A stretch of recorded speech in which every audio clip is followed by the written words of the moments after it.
রড্রিগেজের দুর্দান্ত অর্ধশতকে সহজ জয় ভারতের। প্রথম টি-20তে শ্রীলঙ্কাকে ৮ উইকেটে হারাল ভারতীয় মহিলা দল। হ্যালো, আমি খাইরুল এবং আমার চ্যানেলে আপনাকে স্বাগতম। বিশাখাপত্তনমে শ্রীলঙ্কার বিরুদ্ধে প্রথম মহিলা টি-20তে দাপুটে জয় দিয়ে নতুন অধ্যায় শুরু করল টিম ইন্ডিয়া।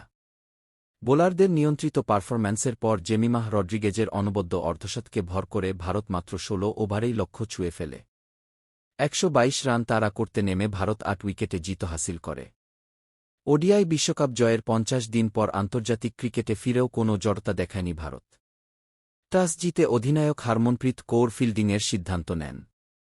ভারতের স্পিনাররা উইকেটের স্তূপ না গড়লেও শ্রীলঙ্কার ব্যাটারদের আটকে রাখতে সফল হন।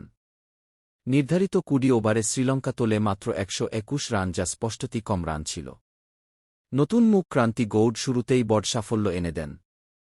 তৃতীয় ওভারে শ্রীলঙ্কা অধিনায়ক চামারি আতাপাত্তুকে বোল্ড করে তুলে নেন নিজের প্রথম টি-20 উইকেট।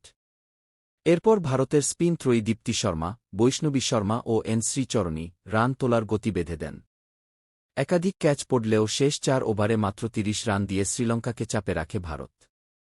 ওপেনার বিশি গুণরত্নে ৪৩ বলে ৩৯ রান করে কিছুটা লড়াই দেখান। লক্ষ্য তাড়া করতে নেমে শুরুটা আক্রমণাত্মক করেন শেফালি ভার্মা, তবে দ্রুতই আউট হন। এরপর স্মৃতি মান্ধানা ও জেমিমাহ রড্রিগেজ ম্যাচের নিয়ন্ত্রণ নেন।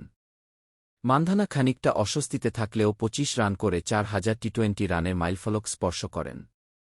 অন্য প্রান্তে রড্রিগেজ ছিলেন সম্পূর্ণ সাবলীল।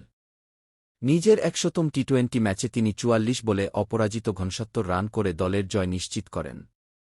রড্রিগেজ ও হারমনপ্রীতের অবিচ্ছিন্ন জুটি সহজেই ম্যাচ শেষ করে দেয়।